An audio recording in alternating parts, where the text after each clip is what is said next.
자, 이제 막 고등학교 1학년이 된 우리 학생들에게 들려주고 싶은 선생님의 이야기가 있어. 중학교 때 공부보다 고등학교 올라가면 범위도 많아지고 특히 국어는 어려워진다는데 어떻게 할까요? 라는 생각을 가진 아이들이 많이 있을 거야. 범위가 넓어진다는 건 내 지식이 확장되는 것이기도 해. 그리고 우리가 사춘기를 겪듯 어떤 성장통이라고 생각하면 좀 편하게 될 거야. 고등학교 올라가서 가장 크게 바뀌는 부분은 딱 두 가지야. 먼저 내신의 중요성이야. 중학교 때는 A, B, C 성취도로 나왔지만 고등학교 가서는 이게 상대평가이기 때문에 뭐 1%부터 4%까지 1등급 이렇게 치열하게 서열이 나누어져. 그래서 내신 부분에서 많이 고민을 하는 학생들이 많을 텐데, 기본적으로 내신 공부는 수능 공부와 큰 차이점이 뭐냐? 내신 공부는 성실성을 측정해. 얼마나 수업을 잘 듣고 선생님의 이야기에 얼마나 귀 기울였고 또 얼마나 중요한 부분을 체크를 했는지를 따지는 시험이고, 수능평가는 창의성이야. 성실함보다는 어떻게 답과 지문을 연계해서 답이 왜 이것이어야 되는지에 대해서 학생들이 창의적으로 생각할 수 있게끔 만드는 문제가 수능 문제야. 그래서 내신은 성실성, 수능은 창의성이라는 두 틀을 나누어서 생각하면 훨씬 쉬워져. 그래서 내신 공부할 땐 학교 수업을 잘 따라하면서 이해가 안 되는 부분은 선생님께 질문도 하고 좀 더 성실하게 공부하는 것이 필요합니다. 자, 고등학교 올라가서 달라지는 두 번째입니다.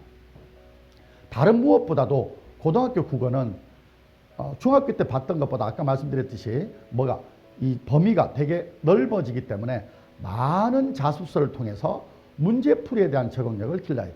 중학교 땐 개념만 이해하면 문제를 푸는데 어렵지 않았지만 고등학교 땐 개념을 안다고 해서 문제가 풀리는 것이 아니야. 쉽게 말하면 이론적인 정말 말 그대로의 개념이 있고 실전 개념이라는 것이 있어. 예를 들어 고등학교 때 가면 중학교 때 배웠던 시적 허용이라는 말을 문제풀이에서 그렇게 쓰지 않아. 문제풀이 선택지에서는 시적 허용의 말을 쓰지 않고 시어의 파괴를 통해 라는 다른 말을 사용해.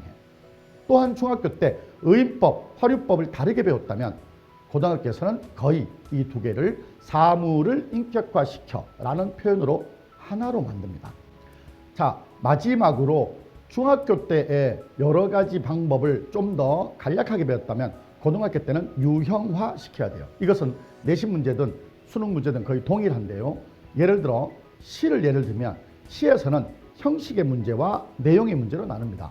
형식에서는 표현상의 특징 문제, 그리고 내용에서는 시어, 시구의 상징적 의미, 그리고 시적 화자의 정서 및 태도, 이렇게 나누어서 배워요. 그러니 좀 더 세밀하게 형식과 내용의 문제로 나눈 후에 특히 기본적인 개념을 정확하게 실전 개념을 이해한 후에 문제풀이에 적응하는 훈련을 고등학교 1학년 때부터 꾸준히 연습을 해야 여러분이 수험생 3학년이 되어서도 충분히 좋은 점수를 기대할 수가 있는 것이죠. 그리고 무엇보다도 꼭 당부드리고 싶은 것은 공부를 하는 데 있어서 의지만으로 내가 하겠다라는 생각보다는 습관으로 공부를 하겠다라는 생각을 가져야 돼요. 의지는 있다가도 없어요. 없다가도 생기고. 그건 믿지를 못해요.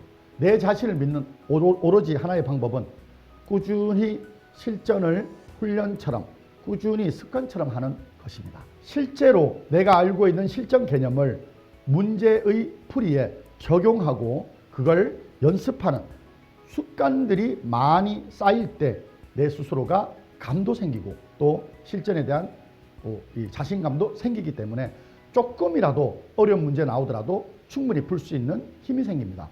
그러니 고등학교 1학년 가서는 너무 범위가 많다고 힘들어하지 말고 머리 아파하지 말고 내가 제시한 이러한 방법으로 꾸준히 습관처럼 학습할 수 있는 여러분이 되기를 바랍니다.